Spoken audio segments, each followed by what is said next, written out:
So we're going to start in about a minute. Dr. Johnson was here about a month ago, and I forgot, my fault entirely, to record the meeting. So she graciously agreed to come back, which is wonderful for you because this way you get to hear a presentation.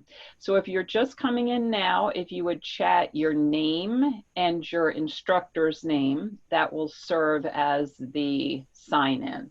And we'll get started in about 1 minute.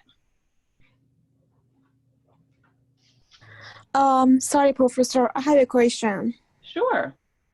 I just want to know this meeting when it's going to be over because I have another meeting at 2 o'clock. Oh, it won't last that long. They're always less than an hour and sometimes closer to 30 minutes. With a smaller group, there are fewer questions, so probably closer to the 30 minutes. But if you do have to leave, that's fine. We understand that. Just send up a chat, gotta go, and you're good. Thank you for asking. Okay, thank you. You're welcome. Okay, so let's see here. So we'll get started so we can respect everyone's time. Again, if you just stopped in, put your name and your instructor's name in the chat so that I can let the instructors know who is here. Dr. Lisa Johnson is going to talk to us about nursing as a career in the program here, and then we'll have time for questions. So I am going to mute myself and turn the presentation over to Dr. Johnson.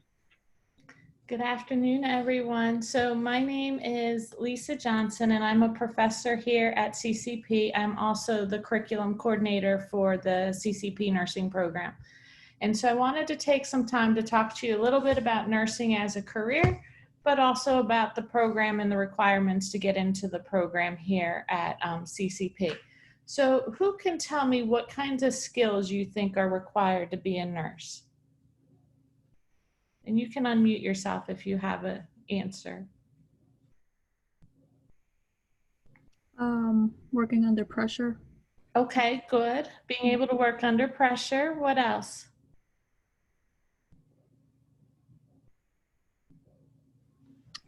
Let's say people skills, good communication. Okay, good. The communication is one that I was hoping somebody would come up with because communication is the #1 reason why medical errors happen. And so being able to communicate with different people, even if their communication style is different than your own, and being able to work with other people, even if you don't necessarily agree with them. And so that's one of the important qualities of being a good nurse is being able to communicate, being assertive in your communication style so that people can hear what you're trying to say versus being aggressive. How many of you, I'm assuming all of you are at least somewhat interested in nursing. Do you want to tell me why or what you're hoping to do within the nursing? I was interested in home health care mostly. Right now I'm interested more so in phlebotomy, but I'm still just keeping my options open, so that's why I wanted to attend this. Okay, awesome. Anybody else?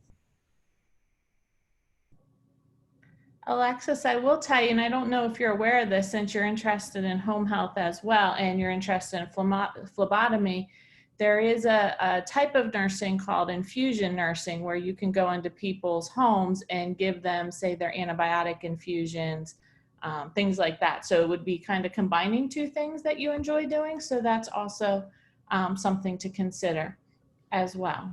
Oh, that's interesting. I didn't know about that. I just looked it up. Yeah. Oh, wow. And that's why I like to ask what people are interested in, because it may give you some different ideas as to things to consider where you can combine all of the things that you like without having to spend a whole lot of money to do that. Anybody else want to share what they like about nursing or why they want to go into nursing? All right, so how about what you've heard about CCP's nursing program?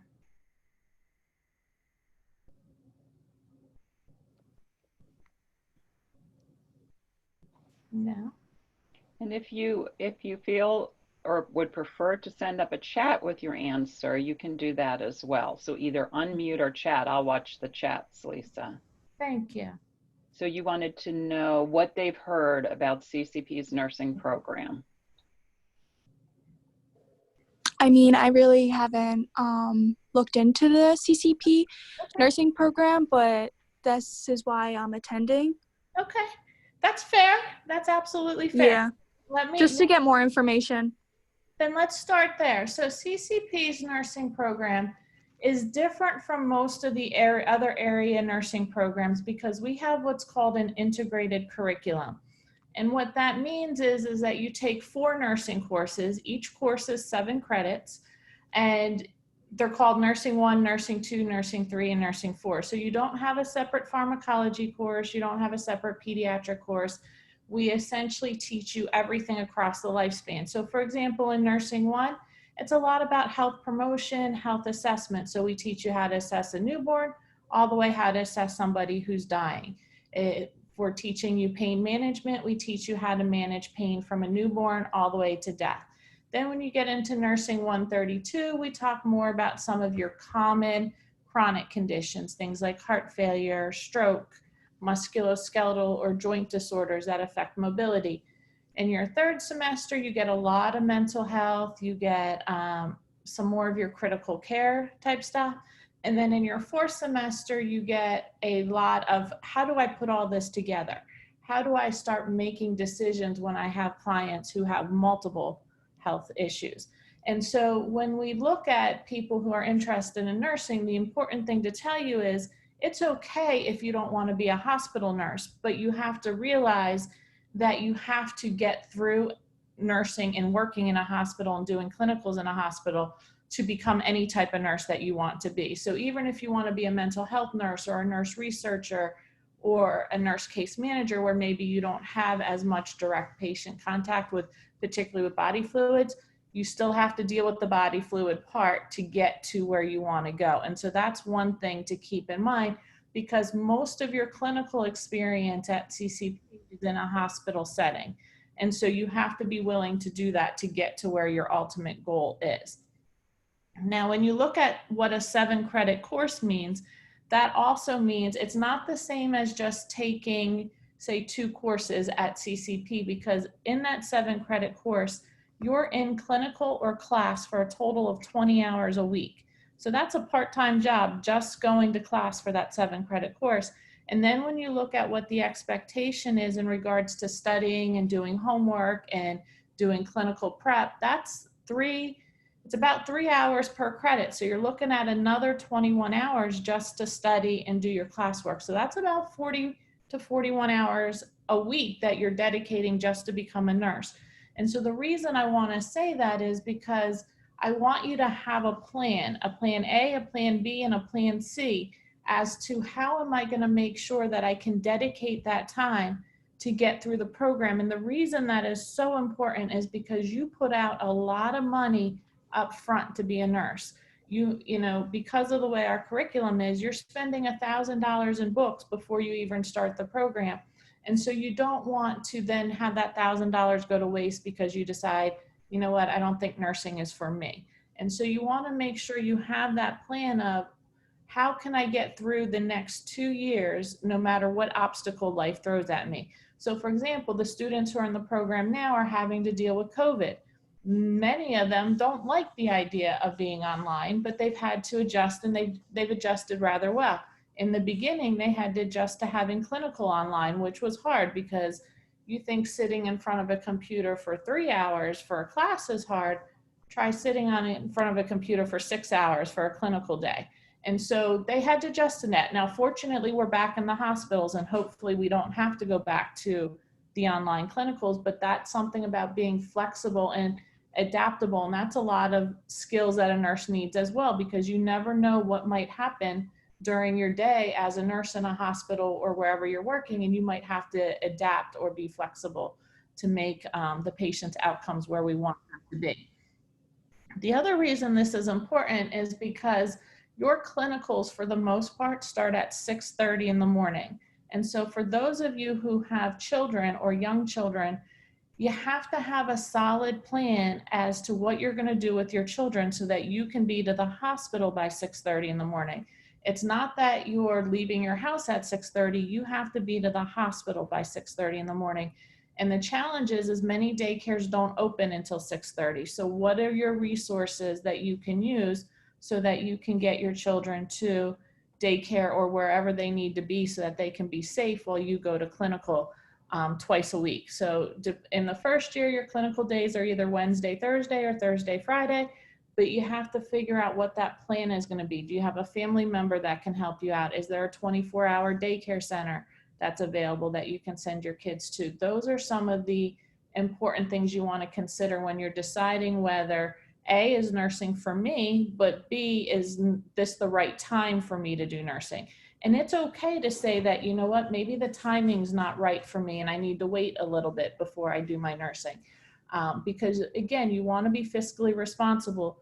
I like to tell students the salary in nursing is good. The starting salary in Philadelphia is probably about $60,000 a year. But if you graduate with $100,000 in student loan debt, that's $1,000 minimum per month out of your paycheck for the next 20 to 30 years. That's a lot of money to be given up. And so you want to make sure that you're being fiscally responsible when you're making your decisions, because at the end of the day, nobody cares where you got your undergrad RN from.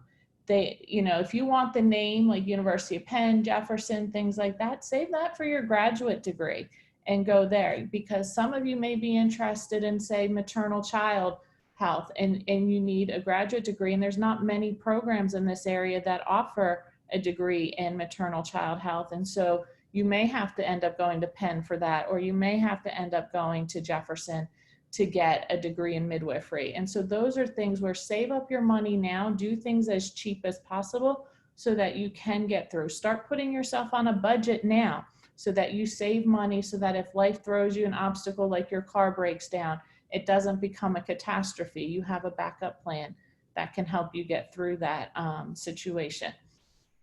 Questions about the actual program before I talk about the requirements for the program? Is there like a scheduled date for the Kaplan test? So you get it's everybody's most popular question. You get your date when you apply for any of the select programs. And so they are scheduling the dates based off of applications because of the COVID precautions that they have to take. And so once you apply to a program, the admission department will send you a Kaplan date. If for some reason it conflicts with class or something else, you can always email them back and ask them for a different date. But there is no set list per se of what the Kaplan dates are. Okay. Any other questions? All right, so then to get into the nursing program, you must have a 2.75 GPA.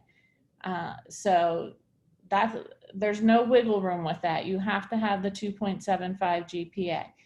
The other thing that you have to have is high school biology and high school chemistry within the last 10 years. Now, if you don't have those courses within the last 10 years, you have a couple options. You can take Bio 106 and Chem 110 at CCP to meet that requirement, or you can take STS 101 at CCP, and that would meet the requirement for both courses. And then your last option is you can go to nursingabc.com and you can take Bio 095 and Chemistry 095 to meet that requirement. And Nursing ABC, the way it works is it's 100% online. You work at your own pace. So technically, if you said, you know what, I'm going to do nothing but biology for the next 2 weeks, you could get through that Bio 095 in 2 weeks. But the downside of that is if you're not self-motivated, it could take you a year to get through the course. It's dependent on how fast you complete the objectives and the assignments in the course. And so you want to keep that in mind if you're looking at the Nursing ABC as an option. So you have to meet those requirements. You have to be English 101 ready, and you have to be Math 118 ready. And the math is so important. Does anybody have math anxiety here? I do very bad. That's actually one of the things that kind of gets me a little nervous about nursing, because I had to take a class. I think it was AH 101, and it had the part about like all the medical math, and I was like, oh no, this is not going to be good for me. This is going to be the weakness here. So Alexis, I would like to tell you that if you work with the right person, you can very easily get over that math anxiety, because no matter what healthcare field you go into, you have to be able to do math and you have to be able to do it confidently. And so, you know, again, if you're really anxious, I'll share I think I already shared it with Professor Davidson, but I'll share it again. But I have pictures that I draw to help students figure out how to do the math, where they're less likely to make mistakes, because some people are more visual learners and having a picture helps them with the math. And so there's different ways to overcome that anxiety. And here's the trick, Alexis. Once you start doing well, that anxiety, you realize it's not as bad as you think it is. It's not as hard as you think it is. It's just giving it an open mind and saying, you know what, I can do this. I may not like math, but I can do it, you know. And so I encourage students to try to reframe it. So no longer say that you have math anxiety, just say math is challenging for me, but I'm going to do whatever it takes to overcome it. And you might see a difference in your success when it comes to math. But math is definitely a very important aspect of any healthcare field, because particularly for nursing, we're giving meds. And if any of you are interested in pediatrics, pretty much anything you do in pediatrics is math-based. And so you have to be accurate, because even small dosages, small errors can cause a death of a child. And so that's why that math is so important. And being a pediatric nurse for 20 years, I do math all the time, you know, and even days, we all have good and bad days, and it's being able to recognize that. So if I know that I'm not feeling on top of my game, I actually have a colleague double check my math and say, you know, look, I'm not feeling on top of my game today. Can you just look at my math and make sure that I'm doing the right thing? Because that's the worst feeling in the world, is to make a medication error and then have to worry if the patient's going to be harmed because of that medication error. And so I would encourage you to find somebody who you trust, who will work with you on that math, so that you can overcome your fear and anxiety with math. So those are the basic requirements. So again, GPA of 2.75, you have to have high school chemistry or high school biology, and then be English 101 and Math 118 ready. Doesn't mean you have to take it, you have to be ready.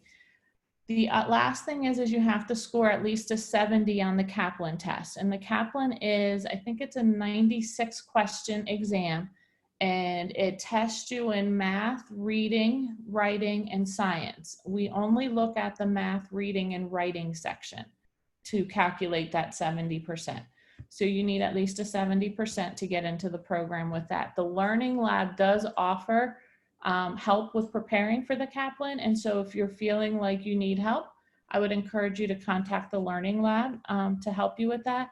There's also a book that you can get from the bookstore. It's called the Kaplan PreNursing entrance exam book, and you can use that to study as well as you prepare for the Kaplan test. I have a quick question. Go ahead, Emily.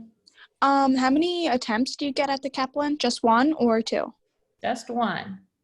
Just one attempt. And so that's why you really want to prepare for it. You want to at least, and I would say at least go through some, even if you're feeling confident, Google Kaplan nursing entrance exam. There's some YouTube videos. Watch some of those just to make sure that you're as good as you think you are, so that you can do well. It can't hurt to be a little bit over prepared, so that you can go in there confidently that you're going to meet that 70%.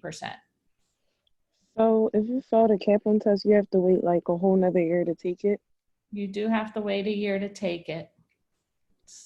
That's why it's important that you prep and you take it when it's a good time to take it. Like if you're feeling sick, don't go in and take the Kaplan test when you're feeling sick. Email the admission department, say, I've been sick. I don't think I can take the test. Can I get another test date? You know, but you don't want to go in feeling stressed and not feeling well, not feeling like you can think clearly. Those are all important things. And again, even if they give you, say they give you a test date and it doesn't work for you, or they tell you it's in the morning, but my understanding is you still can take it pretty much anytime during the day.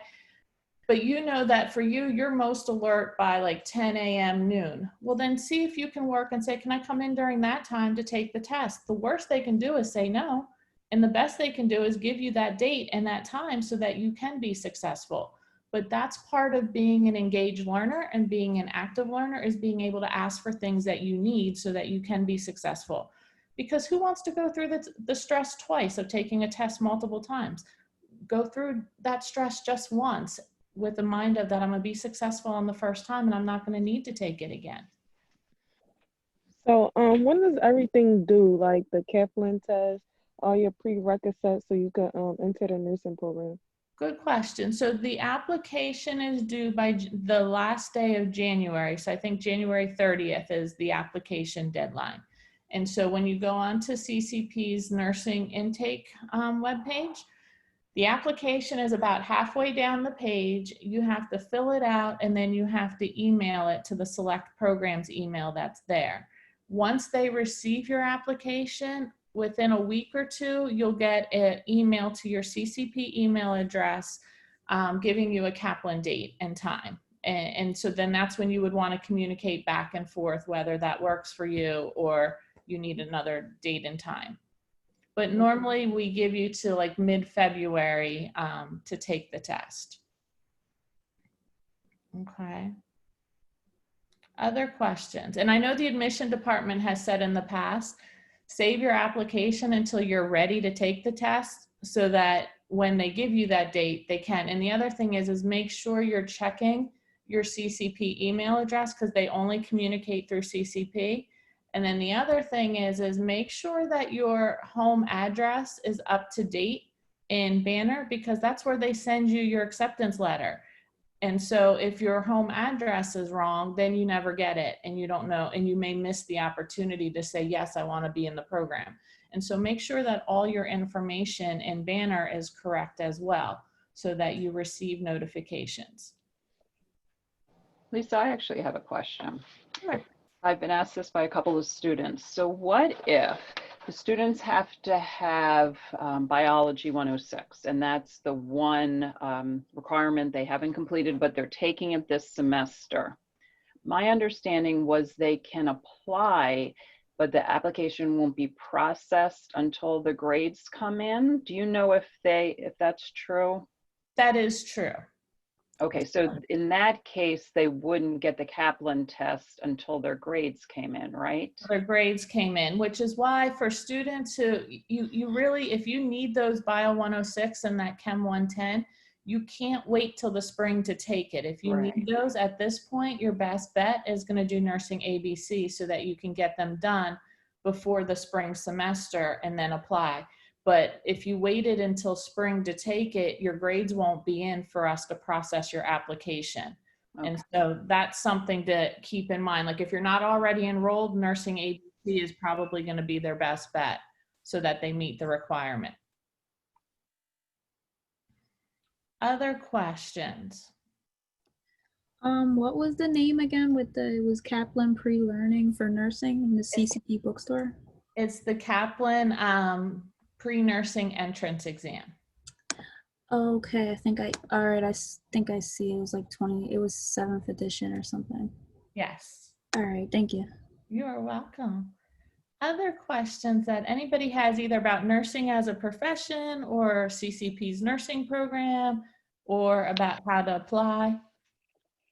So if we was to take the Kaplan test in February, right, when would we and if we get into the nursing program, when would it actually start, like next year or next semester? It would start in September of 2021. Oh, okay. Is what we're admitting for right now. Oh, okay. Because the nursing program always starts in September unless you're doing the post-baccalaureate option, and then that one always starts in May. But if you're doing the traditional nursing option, you only have classes in fall, spring. You have your summers to do any co-recs or other classes that you need to graduate. Okay. I do strongly encourage students to only take Nursing 101. If you have to take courses with your other nursing courses, it's normally not as bad because you've adjusted to what it's like to be a nursing student. But the first like 5 weeks of nursing, they're tough. It's a lot of work because in essence, you're doing an entire health assessment class while also doing your nursing. And so those first 5 weeks are, if you can do as little as possible outside of nursing, it will increase your chances of being successful, because it also then gets you through your first nursing exam as well. And so you can see what it's like, what changes you need to make, and then you can pick up like your work hours if you need to based off of what you're doing. But give yourself those first 5 weeks if possible to adjust, learning new faculty, learning a new way to think, you know, different exam styles, a very busy class schedule. It really helps you and your family adjust to what the next 2 years are going to be like. You want to be, go ahead. So do you think like somebody could work and still be like a nursing student, like a part-time job? Most of our students do work, at least part-time, just not during those first 5 weeks normally. They really try to, that increases your success if you can just not do it the first 5 weeks. Most of our students, I would say probably anything more than 20 hours a week is going to be too much. Particularly, I mean, you got to consider the rest of your life. Like, do you have young children at home that you're trying to manage? Because if you're working 20 hours a week, that's already taking you to 60 hours a week where you're committed to doing things. And so it doesn't give you a whole lot of time for sleep, those kinds of things. And I tell students, in order to be successful, you really have to get at least 6 hours of sleep a night. Ideally 8, but you need a minimum of 6. Anything less than 6, it doesn't matter how much you know the information, your brain can't think clearly. It's foggy and you're going to make mistakes. And so you want to get at least 6 hours of sleep a night. Yenny has a question about labor and delivery nurse. And so Yenny, yes, because all of your pre-licensure programs they teach you to be generalist. And so you would be qualified to be a labor and delivery nurse. It's going to be hard to get into labor and delivery unless you know somebody or unless you have experience. But that would be your opportunity to be working on your bachelor's degree, things like that, while you're getting experience, so that when a labor and delivery position opens up, you can jump into that. The other thing that you can consider, and I don't know, you know, if you're willing to leave Philadelphia and go, say, to the Northwest, like Montana or someplace rural, you're more likely to get into labor and delivery because there's a nursing shortage. But within Philadelphia region, it's going to take you probably a year or two to get into labor and delivery, because you've got to look that there's probably 6, 7 nursing schools that are putting students out that are all competing for that handful of labor and delivery jobs. Kiara, you said you have a question? Yeah, I actually do. So I have bad anxiety in English. Okay. So I was taking English 98 and 99, but when COVID hit, I didn't do my final exam, but I really want to do like the nursing classes, but I'm going to do it next semester to retake that class. Okay. So if I retake that class and I pass and everything, right, I could still do, sign up for I forgot what it's called, but like to do the nursing classes and everything. You're probably going to be looking at, if you have to take that class and take the final, depending on when you finish that, because the application deadline, you have to be done with that class by the end of January in order to apply. So you could apply for the class starting in September of 2022, which isn't necessarily a bad thing, because then you can get all your prerequisites done. And then all you would have to do is work on nursing courses when you got into the program. But I would also encourage you to find a mentor, you know, and you can always come to me to work on some of that anxiety, because that anxiety, it's not that you can't do it, the anxiety is making it hard for you to do it. And so some of that reframing of saying, you know, English is hard for me, but I'm going to overcome it, or I'm stronger than my anxiety. Saying some of those things versus saying I'm not good at something, you open your brain up to the possibility of being successful versus opening your brain up to the possibility of being unsuccessful. And so sometimes just changing our words can help us increase our chances of being successful at something. Okay, thank you. You're welcome. Other questions that anybody has? On that note, since it was the whole weakness in English was brought up, again, my weakness in math is like, so I'm okay with simple math. That's something that's probably only what I'd really encounter, right? Well, in my mind, all math is simple if you know how to approach the problem. And so, and again, Alexis, that's what it comes down to, is thinking that all math is simple. It's just knowing how to approach it. Once you know how to approach it, it's not hard anymore. But if you're thinking of like calculus or geometry, no, you don't need those. Yeah, that's what I'm like, or yeah, like algebra and everything. Once it gets to algebra. It is algebra, and particularly if you want to be an ICU nurse, the algebra gets a little bit complicated, but again, the complication is just that it's multiple steps.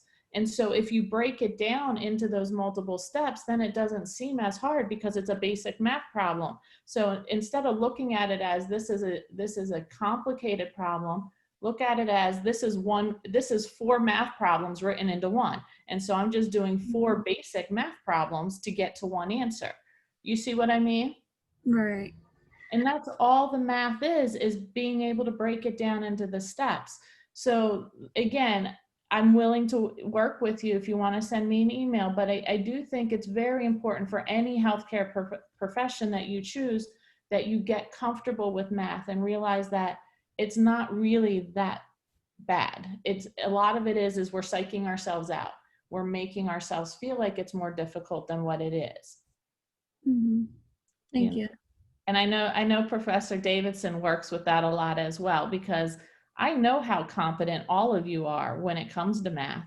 It's just getting you to take that deep breath and realize it's really not that terrible, you know.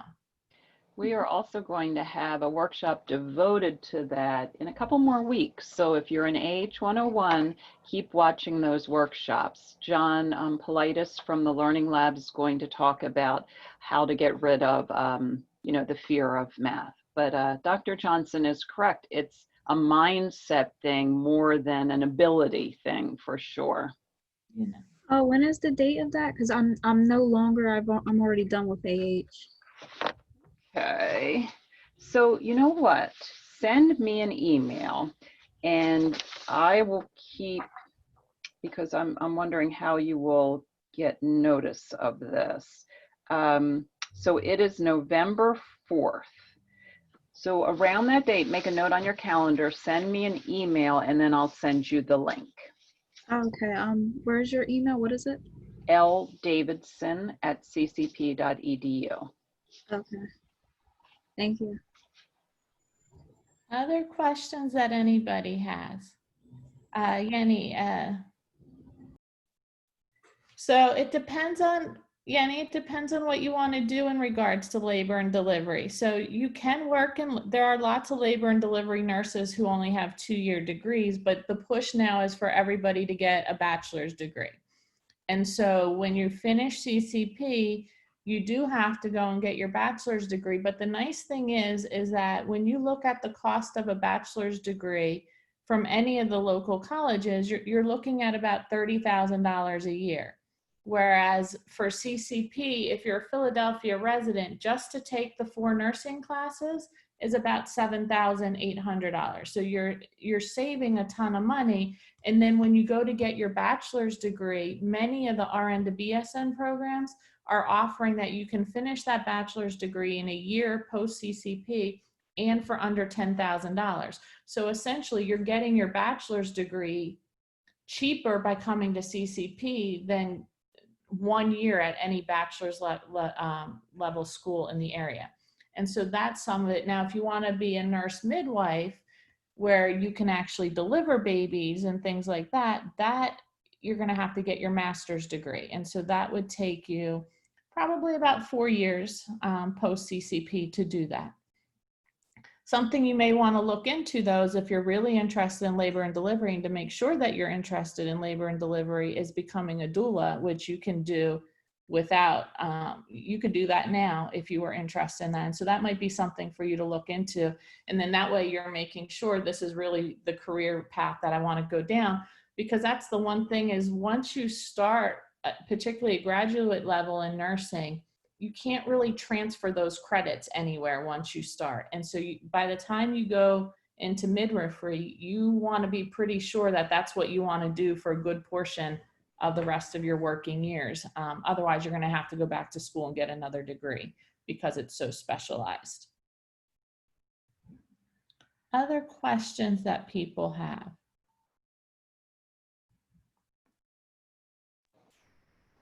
I have two for you, kind of connected. So I know how closely you work with students before the program and in the program. The first question is, what is the biggest surprise for students once in the program? So what are they most surprised about, either about the program or nursing?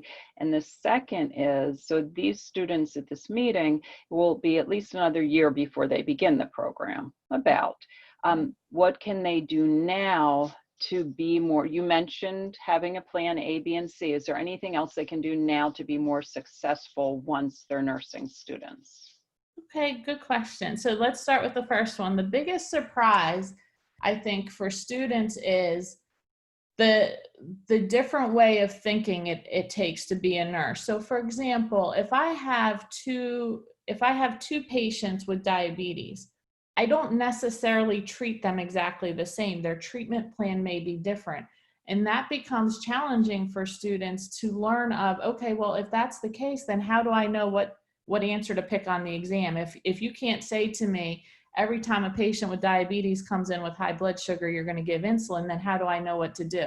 So I think that's the biggest surprise. And to overcome that, I actually encourage students to work with faculty, meet with faculty every week for the first few weeks, because as students, you don't know what you don't know until someone points it out.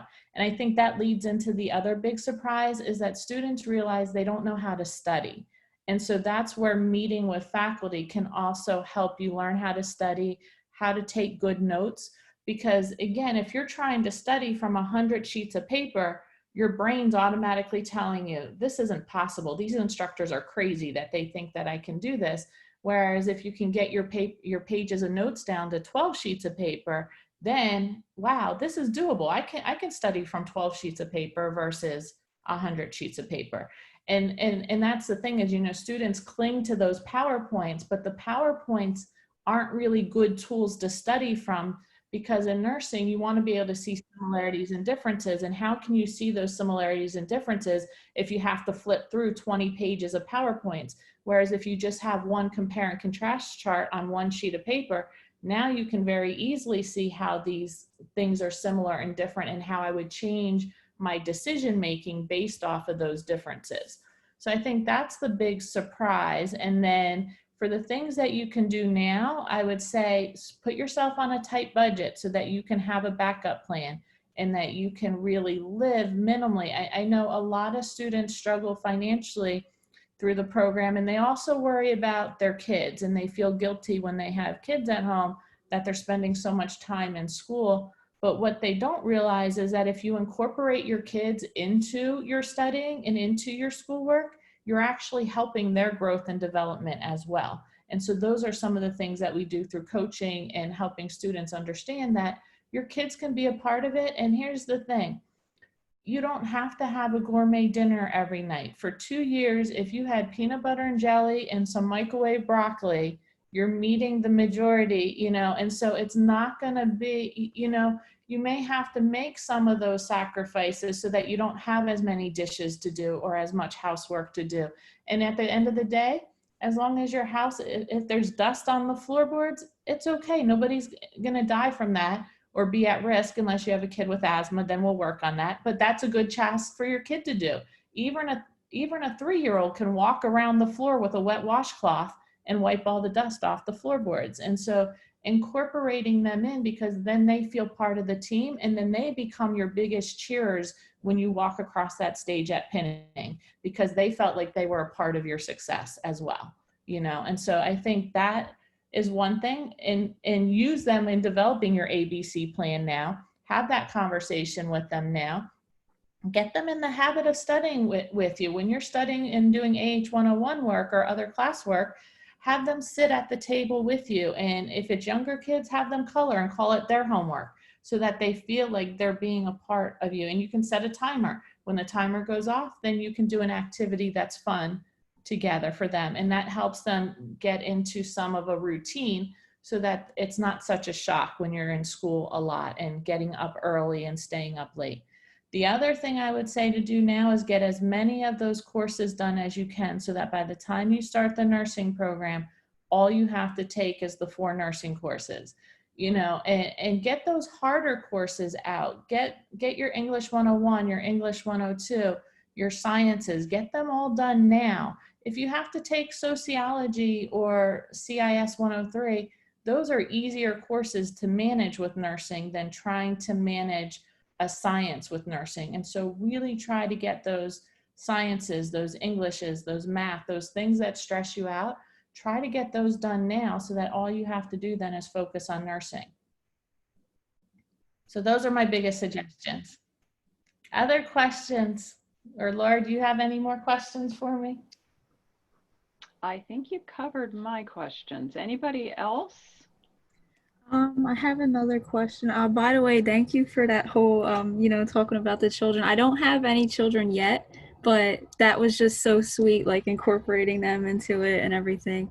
But my question now, since you're mentioning the courses, so I'm pretty much closing on getting my associates here in healthcare. So if I get that, then I pretty much got all of those courses out of the way that you're talking about, like prerequisites and stuff.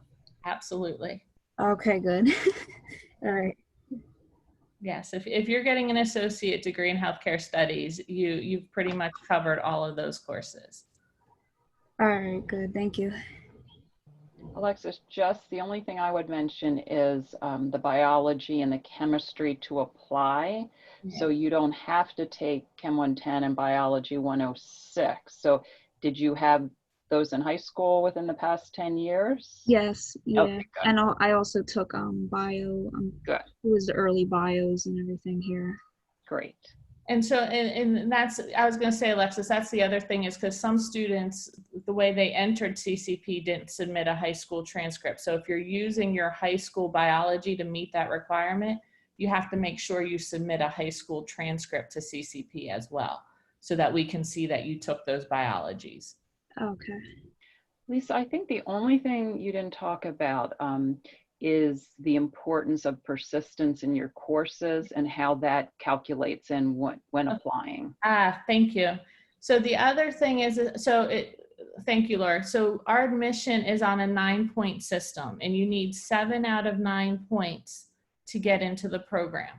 And so what Professor Davidson's talking about is if you have any D's, F's, or withdrawals on your transcript in your last 2 academic years, we actually deduct points up to 2 points. And so if you lost 2 points because you had multiple D's, F's, or withdrawals on your transcript, that means then you have to have a GPA above a 3.5, and you would have to have a Kaplan score above an 80 in order to even qualify to get into the program because you lost those 2 points. And so that's the other thing is it's so important, even if the classes you're taking are hard for you, work with your faculty so that you can find a way to pass those courses so that you don't get penalized. Now, if you end up with an excused withdrawal from the college, that you do not get penalized for an excused withdrawal. And so that's the other thing is if you have a withdrawal and you feel like it should be an excused withdrawal, you can still apply for that excused withdrawal up to 2 years from the time you took the course. And so that's something that you can consider to get that off of your transcript if you have those on your transcript as well.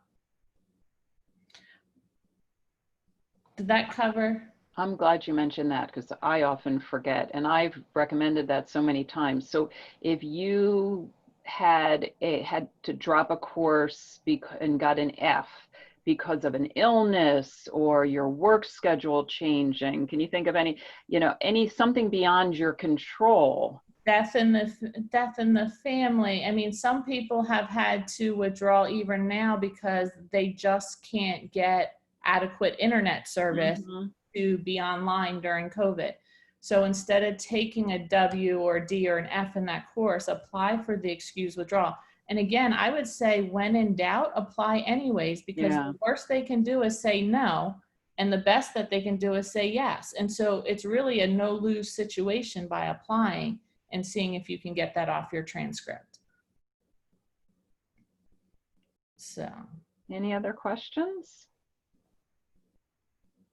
Okay, so I am going to stop the recording, remind you before you leave the meeting to chat your name and instructor's name. Thank you to Dr. Johnson for sharing all that valuable information. She also mentioned you could reach out, and that would be ljohnson@ccp.edu.